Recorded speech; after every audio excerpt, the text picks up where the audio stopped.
Khamenei की अंतिम यात्रा के लिए ईरान ने काफी जोर शोर से तैयारियां शुरू कर दी हैं। सुपुर्द खाक का कार्यक्रम 3 जुलाई से लेकर 9 जुलाई तक चलेगा और उसमें विश्व भर के कई दिग्गज नेता शामिल होंगे।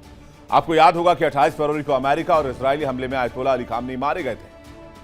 आज आपको बताएंगे कैसे एक इंसान जब फौलाद बनता है तो सुपर पावर को भी झुकना पड़ता है। लेकिन जो तस्वीरें ईरान से निकल कर आ रही हैं, पहले वो दिखाते हैं आपको, फिर इस कहानी पर करेंगे विस्तार से बात। तस्वीर आप देखिए। सबसे पहले ये ईरान के शेर आयतोल्ला अली खामनेई की अंतिम यात्रा की तस्वीरें, जहां पर हजारों की संख्या में ईरान के मरहूम में लोग जुटे और वहां पर आयतोल्ला अली खामनेई के जनाजे में शरीक होने के लिए किस तरह से ये वो देश है, मैं आपको इसका कॉन्टेक्स्ट बताता हूं। ये वो देश है जिसके बारे में अमेरिका कह रहा था कि ये खामनेई के खिलाफ खड़ा है। मैं अमेरिका से पूछना चाहता हूं, कौन खामनेई के खिलाफ खड़ा है? ये तस्वीर आप देखिए। ये भीड़, अमेरिका ने जिस ईरान को अंदर से खोखला करने की कोशिश की, तोड़ने की कोशिश की, अमेरिका की एक गलती उस पर बहुत भारी पड़ी। पूरे ईरान को अमेरिका ने यूनाइट कर दिया और इजराइल ने मिलकर। यह तस्वीर देखिए। एक और तस्वीर मैं आपको दिखाता हूं किस तरह से दुनिया के अलग अलग लीडर्स यहां पर पहुंचने लगे, शिया कम्युनिटी के लोग यहां पर पहुंचने लग गए। अमेरिका कहता रहा कि उसने ईरान को अंदर से खोखला कर दिया है, ईरान के लोग रिजीम चेंज कर देंगे। लेकिन अमेरिका की एक गलती से, और ये बात उस वक्त भी मैंने कही थी, अगर आप लोगों ने वो शो देखा होगा, कि अमेरिका को ये गलती बहुत भारी पड़ेगी, उसे आयतोल्ला अली खामनेई को टारगेट नहीं करना चाहिए था। एक और तस्वीर आपको दिखाते हैं। जब फरवरी के अंत में अमेरिका और इजरायली हमले में मारे गए आयतोल्ला अली खामनेई का जो पार्थिव शरीर है, वो अंतिम संस्कार के लिए, मुख्य समारोह के लिए तेहरान के इमाम खामनेई मुसल्ला मस्जिद ले जाया गया। ये उस मस्जिद की तस्वीर है जहां पर काफी तैयारियां की गई थी। एक और तस्वीर आपको दिखाते हैं। जम्मू कश्मीर की पूर्व मुख्यमंत्री महबूबा मुफ्ती आपको दिखेंगी इस तस्वीर में, जो भारतीय प्रतिनिधिमंडल के साथ तेहरान में ईरान के सर्वोच्च नेता आयतोल्ला अली खामनेई को श्रद्धांजलि देने के लिए पहुंची है। प्रतिनिधिमंडल ने सलात अल जनाजा यानी कि अंतिम संस्कार की नमाज की अदा की और दिवंगत आत्मा के लिए दुआएं की। तो अब मैं आपसे पूछता हूं, क्या आपको भी यह लगता है कि आयतोल्ला अली खामनेई को वाकई इजराइल और अमेरिका ने मार दिया, या फिर आयतोल्ला अली खामनेई को हमेशा हमेशा के लिए अमर कर दिया? यह सवाल सबसे बड़ा है। पूरी दुनिया से लोग जुड़ रहे हैं, पूरी दुनिया की नजर ईरान की तरफ है। इस्लामिक रिपब्लिक ऑफ ईरान के शहीद नेता महामहिम आयतोल्ला अली खामनेई को श्रद्धांजलि देने के लिए आ रहे हैं। एक और तस्वीर देखिए मशहद की, जहां अंतिम यात्रा की तैयारी की जा रही है। 9 जुलाई को यहीं पर सुपुर्द खाक किया जाना है आयतोल्ला अली खामनेई को। अब आपको आईआरजीसी के सर्वोच्च commander brigadier general Ahmad Vahidi को दिखाते हैं, जो जंग शुरू होने के बाद पहली बार नजर आए, वो भी आयतोल्ला अली खामनेई की अंतिम यात्रा में। ईरान के पूर्व सर्वोच्च नेता आयतोल्ला अली खामनेई की अंतिम यात्रा 3 जुलाई से शुरू हो चुकी है, 9 जुलाई तक चलेगी और इसे अलग अलग फेज में प्लान किया गया है। उनका पार्थिव शरीर तेहरान पहुंचाया जा चुका है, जहां लाखों लोगों और अंतर्राष्ट्रीय प्रतिनिधियों की मौजूदगी में शोक सभाएं और श्रद्धांजलि कार्यक्रम किए जा रहे हैं। ईरान अपने इस सुप्रीम लीडर आयतोल्ला अली खामनेई के लिए, पूरी दुनिया की शिया कम्युनिटी अपने सुप्रीम लीडर के लिए गमगीन है। अपने सबसे बेहतर नेता को खोने के बाद उनकी अंतिम विदाई की शानदार तैयारी कर रहे हैं ईरानी। बता दें आपको कि इस कार्यक्रम को दुनिया के लगभग 100 देशों के आधिकारिक प्रतिनिधि और प्रतिनिधिमंडल शामिल होकर कामयाब करने की कोशिश कर रहे हैं। इसमें कई देशों के बड़े नेता हैं, राष्ट्रपति हैं, प्रधानमंत्री हैं, राजनयिक हैं, जो तेहरान पहुंच गए हैं।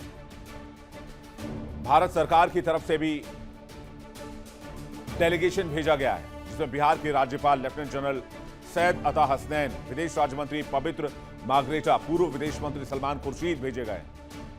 इसके अलावा कांग्रेस और कुछ अन्य राजनीतिक दलों के नेताओं को भी निमंत्रण मिला है। रशिया से दिमित्री मेदवेदेव, जो कि वहां के पूर्व राष्ट्रपति हैं, वो पहुंचे हैं। चीन के नेशनल पीपल्स कांग्रेस एनसीपी के उपाध्यक्ष हे वेई पहुंचे हैं। अफगानिस्तान के तालिबान प्रशासन के प्रधानमंत्री और विदेश मंत्री इसमें शामिल हो रहे हैं। लेकिन यह तो कार्यक्रम की बात रही, कार्यक्रम की रूपरेखा की बात रही। दूसरी तरफ अमेरिका अपने आजादी के 250 साल पूरा होने का जश्न मना रहा है। इसी समय आपको दिखाएंगे कैसे ईरान ने पूरी दुनिया के सामने अमेरिका और इजराइल को एक्सपोज करने का प्लान बना लिया है, सिर्फ एक कार्यक्रम से। यानी कि एक ब्रह्मास्त्र को कैसे इस्तेमाल किया जाता है वो ईरान बता रहा है। बताएंगे आपको कौन कौन से देशों के प्रतिनिधि मंडल आ रहे हैं और यह भी बताएंगे कि ईरान की बहुत बड़ी प्लानिंग क्या है। आयतुल्लाह अली खामनेई वो फौलाद जिसने अमेरिका को याद दिला दी उसकी औकात, जिस ईरान पर लगभग 4 दशक तक सैंक्शंस रहे, बावजूद आयतुल्लाह अली खामनेई ने कभी घुटने नहीं टेके। जिस ईरान पर, जिस खामनेई पर सैंक्शंस लगाए गए, पाबंदियां लगाई गई, उन्होंने कभी सरेंडर नहीं किया, बल्कि अमेरिका की आंख में आंख डालकर, इजराइल की आंख में आंख डालकर बात करते रहे। और जब गए, जिस तरह से अमेरिका और इजराइल ने आयतुल्लाह अली खामनेई की हत्या की, उसके बाद वो अमर हो गए। मौका था आयतुल्लाह अली खामनेई के पास। अमेरिका के पास डॉलर्स की कोई कमी नहीं है, रुपयों की कोई कमी नहीं है, पैसों की, दौलत की कोई कमी नहीं है। चाहते तो मुल्क से गद्दारी कर सकते थे, पूरे परिवार को एक नए मुकाम पर पहुंचा सकते थे, अमेरिका में सेटल हो सकते थे। लेकिन आयतुल्लाह अली खामनेई ने वो मिसाल पेश की जिससे ईरान का रेजिम कभी नहीं झुका और ईरान को वो फौलाद बनाया जिसने 110 दिन तक अमेरिका का मुकाबला किया। आज की तारीख में कितने देश हैं जो अमेरिका के साथ जंग लड़के 110 दिन तक आंख में आंखें डालकर बात करता रहे? यह सवाल मैं आपसे पूछ रहा हूं। और आज उनके रास्ते पर मुश्तबा खामनेई चल पड़े। आयतुल्लाह अली खामनेई का जन्म 1939 में मशहद में एक धार्मिक परिवार में हुआ था। युवावस्था से ही शिया धर्मशास्त्र की पढ़ाई में जुटे और साथ ही शाह रजा पहलवी, जो कि एक अमेरिकी समर्थित सरकार थी, या अमेरिका का प्रॉक्सी आप कह लीजिए, वो सरकार जो चल रही थी ईरान में, उसके खिलाफ आवाज उठाई और उसके खिलाफ वो क्रांति में जुट गए, आंदोलन में जुट गए। इस दरमियान उन्हें कई बार गिरफ्तार किया गया, कई बार देश से बाहर भेजा गया, कई बार यातनाएं भी झेलनी पड़ी, कई बार टॉर्चर किया गया। फिर 1979 की इस्लामी क्रांति में आयतुल्लाह खुमैनी के करीबी सहयोगी बनकर उभरे। 1981 में एक बहुत बड़ा ब्लास्ट हुआ था जिसमें आयतुल्लाह अली खामनेई बुरी तरह जख्मी हो गए। कहते हैं उनका दाया हाथ इसी हमले के बाद हमेशा के लिए कमजोर हो गया। लेकिन इसी साल यानी कि 1981 में ही वो ईरान के राष्ट्रपति चुने गए और 1989 तक इस पद पर बने रहे। और जब जून 1989 में खुमैनी का निधन हुआ तो असेंबली ऑफ एक्सपर्ट्स ने खामेनेई को ईरान का सर्वोच्च लीडर चुना।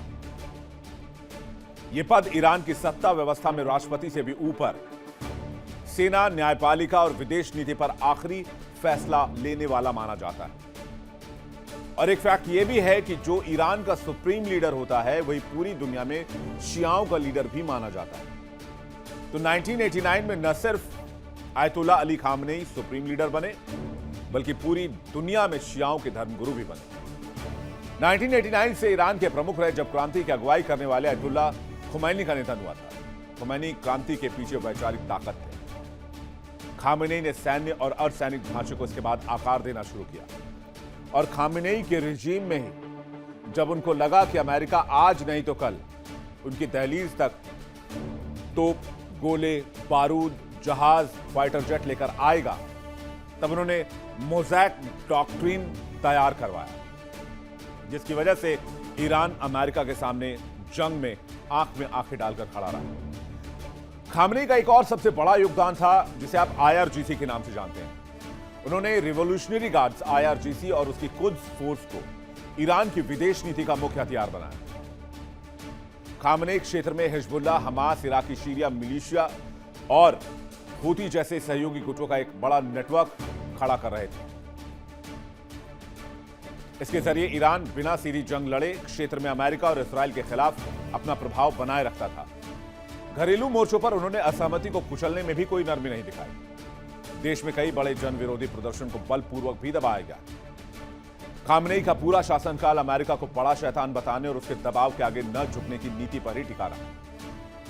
दशकों तक अमेरिकी सैंक्शंस, आर्थिक नाकेबंदी और कूटनीतिक अलगाव के बावजूद उन्होंने कभी ईरान को अमेरिका के चरणों में नहीं डाला।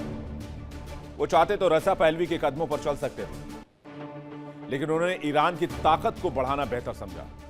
इतने सैंक्शंस के बावजूद उन्होंने ईरान की सैन्य, मिसाइल और ड्रोन ताकत को उस लेवल पर पहुंचा दिया जहां अमेरिका के पैट्रियट डिफेंस सिस्टम भी फेल हो गए। जून 2025 के 12 दिन की लड़ाई में इजराइल ने उन्हें मारने की योजना बनाई थी, लेकिन तत्कालीन अमेरिकी राष्ट्रपति ट्रंप ने उसे वीटो कर दिया था। उसके बाद से खामनेई और भी एकांतवासी हो गए। बहुत कम समय में वो लोगों के सामने आ गए। उनके परिसर का बंकर इतना गहरा था कि उसकी लिफ्ट को नीचे पहुंचने में 5 मिनट से ज्यादा का वक्त लगता था। खामनेई ने ईरान को कैसे मजबूत किया, यह भी समझ लीजिए। रज़ा पहलवी के बाद खामेनी जब सत्ता में आए, खुमैनी के बाद, तब ईरान पहले से सामरिक तौर पर काफी मजबूत हो गया।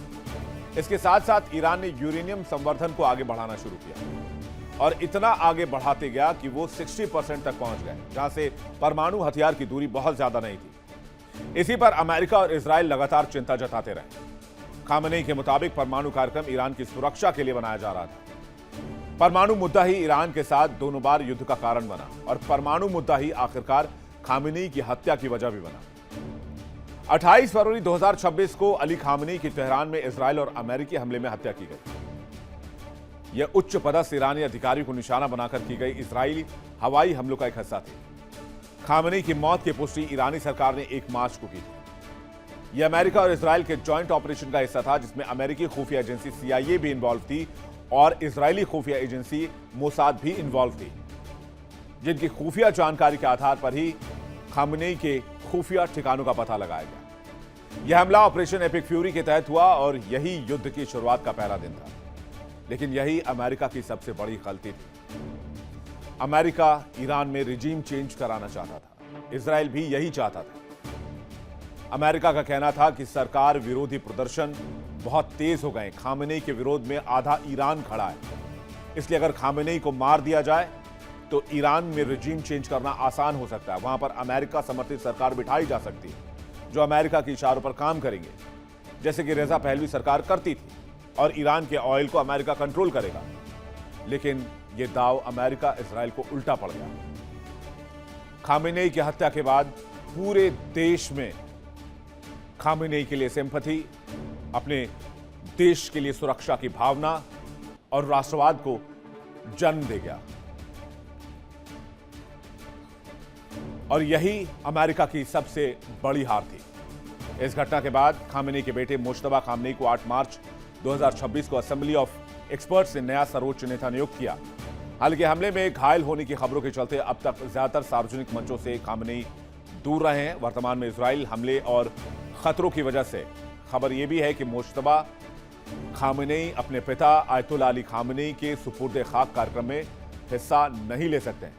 लेकिन जानकारी यह भी मिली है कि मुश्तबा ने कहा है वो अपने पिता के अंतिम यात्रा में जरूर शामिल होंगे और कंधा भी देंगे। अमेरिका जो चाहे कर ले या फिर इजराइल जो चाहे कर ले। और ईरान ने साथ ही चेतावनी भी दी है कि अगर कार्यक्रम में दखल दी गई, कुछ खलल पड़ा, कोई हमला हुआ तो इसका अंजाम अमेरिका भी भुगतेगा, इजराइल भी भुगतेगा और पूरे मिडिल ईस्ट को इसकी कीमत चुकानी पड़ेगी।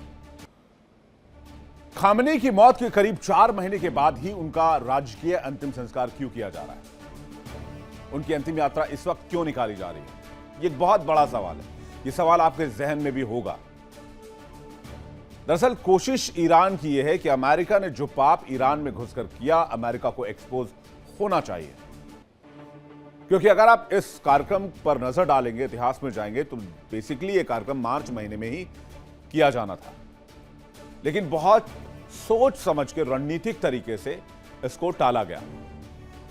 7 दिन तक चलने वाले इस अंतिम समारोह कार्यक्रम में लाखों लोग पहुंचेंगे, जिसमें ईरान और इराक के कई शहरों में धार्मिक रस्में भी आयोजित की जानी है। तेहरान के इमाम खुमैनी मुसल्ला में शव को जो है वो दर्शन के लिए रखा जाएगा। फिर जुलूस कूम और आखिर में मशहद पहुंचेगा, जहां इमाम रजा दरगाह में उन्हें सुपुर्द खाक किया जाएगा। इसके अलावा इराक के नजफ और करबला में भी जुलूस निकाले जाएंगे। तेहरान में मौजूद आयोजकों ने इस अंतिम संस्कार को 5 शहरों और 2 देशों में फैला एक हफ्ते भर का भव्य आयोजन बताया है, जिसमें लाखों लोगों के पहुंचने की उम्मीद है। इंपॉर्टेंट यह है कि पूरा आयोजन अमेरिका के 250वें स्वतंत्रता दिवस के समारोह के साथ हो रहा है। यानी उधर अमेरिका अपनी आजादी का जश्न मना रहा है, इधर ईरान अपने पूर्व सुप्रीम लीडर और अपने लोकप्रिय नेता को अंतिम विदाई दे रहा है। क्या ये ईरान के लोग कभी भूल पाएंगे? आप सोचिए किस लेवल पर फैसले लिए जा रहे हैं ईरान में।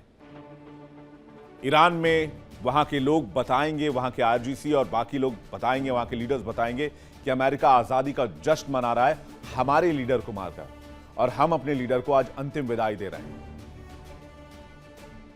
तेहरान इस विजय जुलूस को एक ब्रह्मास्त्र की तरह भी यूज कर रहा है, जो अमेरिका के पाप को दिखाने के लिए काफी है।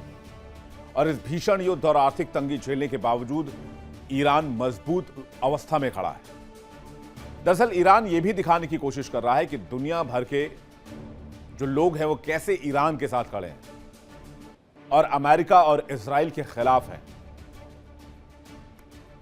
चलिए आपको दिखाते हैं कि खामनेई का जनाजा किस तरह से अमेरिका के लिए बहुत महंगा साबित हो सकता है।